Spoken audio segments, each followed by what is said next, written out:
2022년 세계 경제의 최대 화두는 바로 긴축입니다. 코로나 팬데믹 기간 풀었던 이 막대한 자금을 회수하는 작업이 시작되는데요. 이런 변동 장세에서 필요한 투자 전략은 무엇일까요? 이 질문을 위해 오늘 저희는 월가의 베테랑, 특히 기술주에 대한 탁월한 분석으로 주목받는 댄나이스 사토리펀드 설립자를 만나보겠습니다.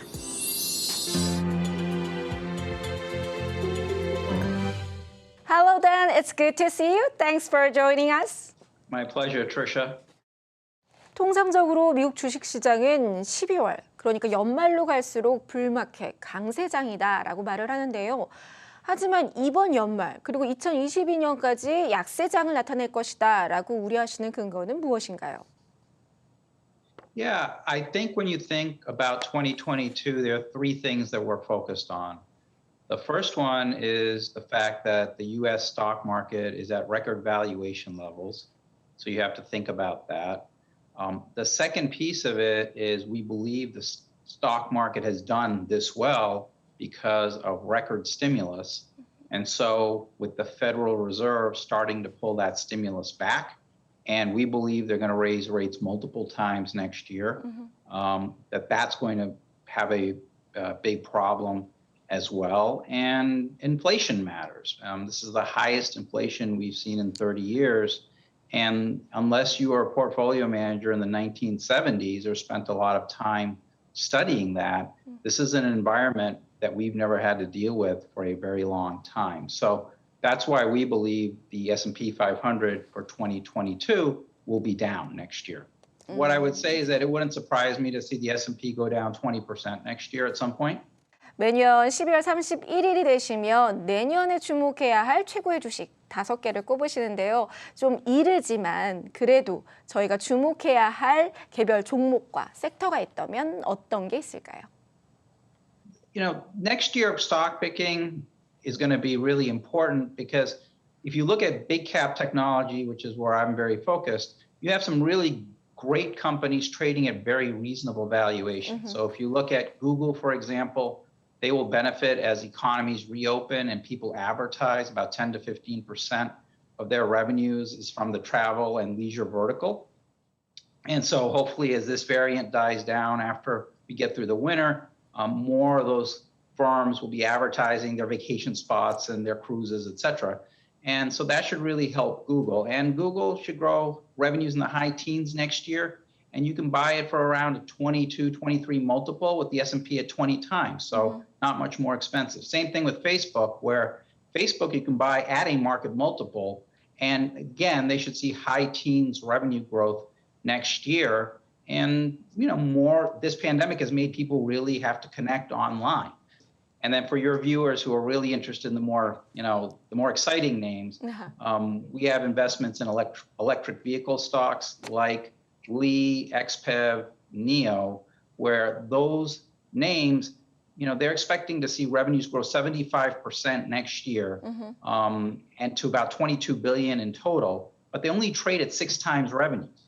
If you look at Lucid and Rivian as a counterpoint to that, they trade at 35 times revenues. And Tesla, given they are the gold standard in electric vehicle companies, they trade at 16 times revenues for 40% revenue growth. So I can get, for 75% revenue growth, I can buy it at a 6 times multiple. So that's a way to play electric vehicles, but not play nosebleed valuations to buy them. So those are some of the ideas we like from a stock specific.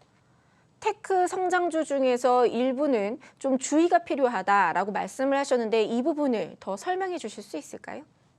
So if you think about the history of the stock market, so I started on Wall Street in 1990, and in 1990 you had the biotech boom, and every company that came public was going to cure cancer. And obviously it's now 2020 and cancer is still not cured.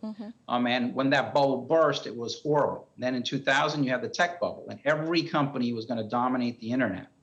And then NASDAQ went down 79% over 2.5 years as that bubble broke. And then in 2007, you had the housing bubble. And, what could go wrong? And then obviously the world financial markets almost went, completely haywire when Lehman failed. And so now the problem is with all this money, you've got every every company out there, people assume is going to change the world. So if it's crypto or non-fungible tokens or meme stocks, people are just speculating and throwing money at electric vehicle companies, et cetera. So the ones you want to avoid are the ones that are burning cash, that don't have any earnings, that have very high multiples, and where all the growth is in the future, and they don't have any revenues or earnings today. And that's why the companies that don't have cash flow, don't have earnings, you want to be careful of, because when the market comes unglued, those companies won't be able to survive. Because if you aren't generating profits, it's going to be very hard to get yourself through to the next level, given all this free money is being removed by central banks around the world. 마지막으로 내년 투자 전략에 대한 조언 부탁드립니다. Well, I mean, I know this is not what they want to hear, but I think next year cash is the best investment. Okay. Because if you believe that the Federal Reserve is going to be forced to raise rates faster than normal, then you go back and you look at history. When the Fed has had to raise rates more quickly than the market has wanted, the stock market has gone down. The best thing I can say is don't let your emotions control your investments. I know right now, I'm sure every one of your viewers knows somebody who bought a crypto or a electric vehicle company or a meme stock, and they're feeling very jealous because that person's made so much money and they haven't. And so the temptation is always to chase that. And I think right now you want to be very careful about being too greedy. And there's a famous saying of, you want to buy to the sound of cannons, which means you started a war, and sell to the sound of trumpets, meaning you've ended. And right now we've gone through an incredibly wonderful time for the stock market, when it should be a horrific time given we have a pandemic going on. And you need to think about, does that make any sense? Okay, thank you. Bye-bye.